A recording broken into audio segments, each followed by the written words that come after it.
Morning, everyone. Welcome to the Bruce County Highways October 19th, 2017 committee meeting.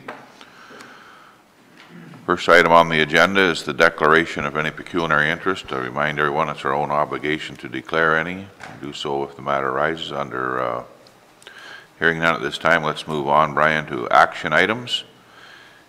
And it's 2A, the intersection identification lighting at Bruce Road 22 and Morrow Lake Road. And you want to walk us through that, Brian? Thank you, Mr. Chairman. Yes, committee saw a policy back in May that's attached to the report to facilitate the installation of illumination for the purpose of identifying where an intersection is located. I think we identified at that time that there was a great interest by Brockton on making this application on County Road 22 and Morrow Lake Road.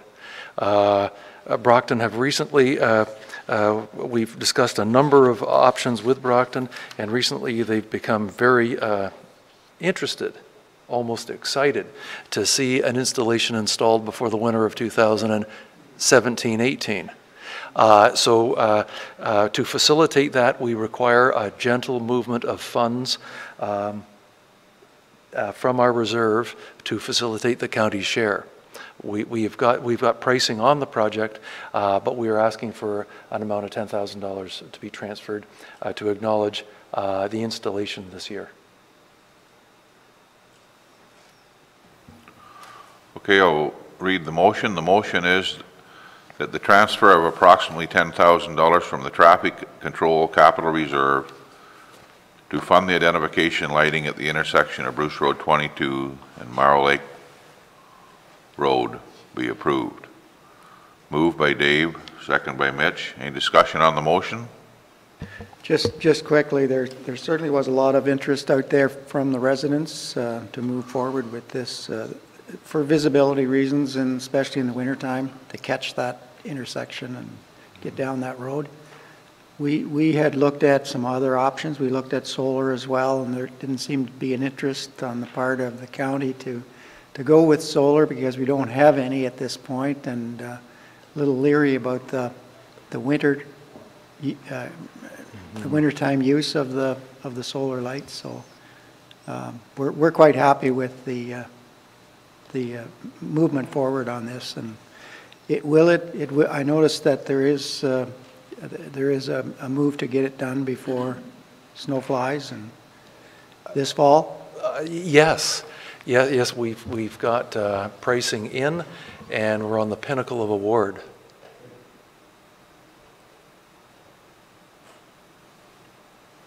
Any other discussion on the motion?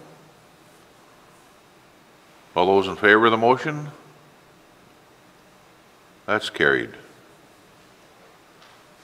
Brian, that takes us to 2B, the opening of the new Bruce Road 1 alignment. Thank you, Mr. Chairman. If we can recall, we had brought this issue to your attention back last month, but it appears that we overlooked Part 4 on the plan. So referencing the plan, Part 4 is the triangle. There we are. Is the triangle right where the hand is. And it's a bit of a unique situation. It's not part of the road, but we wish it part of the road allowance. The uniqueness is there's property owners. This road, the road there is the boundary between Brant and Kinloss. So the landowner in Brant, we don't want to transfer land in Kinloss to attach to his title. So his entrances come off of this Part 4 remnant parcel that we've got, and for one reason or another, we had overlooked including that in the designation of public right-of-way in our committee report in September. So, Mr. Chairman, we're recovering and asking that you identify that repeal the old bylaw, introduce new that includes Part 4. I've lost the recommendation on my screen. If you have it there, Brian. Yes. There. I'll read the recommendation. The recommendation is that a bylaw be introduced to authorize the opening of the newly realigned Bruce Road 1 at the intersection of Highway 9 at Kinloss and described as parts 2, 4, 5, and 8 on reference plan 3R 9714, and that bylaw 2017-066 be repealed. Moved by Milt, second by Mitch. Any discussion on the motion? Milt? Just a comment. Was on the road yesterday, the intersection, did a beautiful job. Great job. Yes, well, thank you very much. We'll pass that on to the forces. I was impressed. Yes. Possibly yes. Possibly yes. Yes. Yeah, well, oh, yes, thank you. Any other discussion on the motion? All those in favor of the motion? That's carried. Then that moves us down to information items. 3A is the reconstruction of the McCurdy Bridge. Thank you, Mr. Chairman. Again, in preparation for us attending council meetings in your municipality on Monday morning, and I believe in Brockton on Monday evening, for us to review an agreement between county and two municipalities for cost sharing. The report identifies the tenders received. The report identifies the distinct parts in the tender between county responsibility and local responsibility, and the report goes on to identify the apportionment of cost based on the tender. We recognize that there was interest, possibly sensitivity to the value of contribution by the local municipalities, and the report suggests that the local municipal responsibility based on tender and estimates for contracted bin, et cetera, is roughly $884 divided by 2, or $442,000 each. So we hope to present that, we intend to present it to the two councils on Monday, and we're hopeful to return to the Highways Committee on November 2nd and talk to a number of issues at that time. We do realize that the county's share is modestly above our budget value of approximately $3 million. So as we can see, the county share is more, $3.6 million.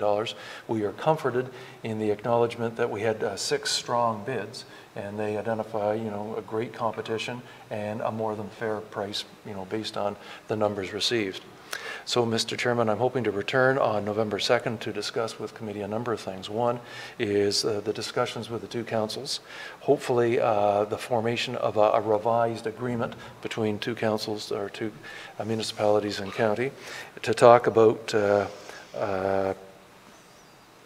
an acknowledgement of the tender value and committee's consideration of authorizing the project to move ahead and award based on the price being over the estimate, and that finally, based on the award of the tender, we come with a recommendation to award the contracted administration work. And we're hoping to do that on November 2nd. Yeah, very good, Brian. So good luck on Monday. The cost sharing to the two municipalities involved of half of that 884 is not a huge amount difference from what they prior committed to actually in 2016. Yes, exactly. Yeah. I think the threshold then was 420 each versus 442. So we're hoping that, and again, the two councils were clear that they wished to understand what the tender values were before we proceeded with the award. Yeah. So we're returning, having the discussion. By far the bigger exposure to additional cost is the county's share, which was well defined in the tender. Like the tender was split into 2 parts. Part 1, county responsibility, which was bridge and 30 meters of approach, and Part 2, which was the approaches beyond. And if you can recall, bringing this issue back some time ago, is when we went from alternative 1 on the environmental assessment, which was replacing the bridge in its present location, to alternative 2, which was a new bridge to the south 50 meters, there was a difference of $66,000. And the two municipalities at the time asked that the county fund that $66,000. So that is incorporated into this. So there is an adjustment of that $66,000, which again was based on estimates, not based on tender amount, because the tenders naturally don't make the comparison of the two alternatives. Yeah, excellent. So it was nice to see that we actually received that many tenders. There's obviously an interest in our bridge work, 6 tenders, and quite frankly, the top 4 were pretty tight. So, yeah, good luck then, Brian. And so, anything else on that today, or you're bringing that back early November? Just information to acknowledge sort of next steps. Any questions on that, anyone? Question, Brian. Thanks for all that, that work. It's assumed then that there would be no work done this winter. It would be in the spring when the project would start, or am I wrong? We're expecting the contractor will cut trees this winter. There's a bit of an envelope of time before the nesting occurs. And once nesting occurs, then I believe a biologist is required for tree cutting to ensure there's no nesting. So I anticipate the site will be prepared for spring work. Well, you'll have a lot better indication if there's nesting once the tree's on the ground. No, you don't have to comment on that, Brian. We're live streaming, so just keep those thoughts to yourself. So I think, anyone else have any more on the bridge? Good to go. So we're on to information 3B, West Road Environmental Assessment attached, Brian. We're pleased to identify the comments, the general comments received at the public meetings in August. I'll go over them very briefly. Is concern over current speed of vehicles in Red Bay. We had a lot of residents in Red Bay out to these meetings, and they are concerned now and concerned in any future what the environmental assessment will identify as if any improvement in Red Bay. Concern for road use safety. You know, we heard a number of people saying, well, yes, right now there's issues and they should be addressed. There is the need for more information on hydrogeology and groundwater. And that we understand, and we'll talk about that in just a moment. Concern on the impact on the environment. Yes, there's many people in that area that are concerned on the environment. And I would like to say that the people from the past that are most concerned on the environment, I believe are believing that there's been some sensitivity shown by the county in proposals.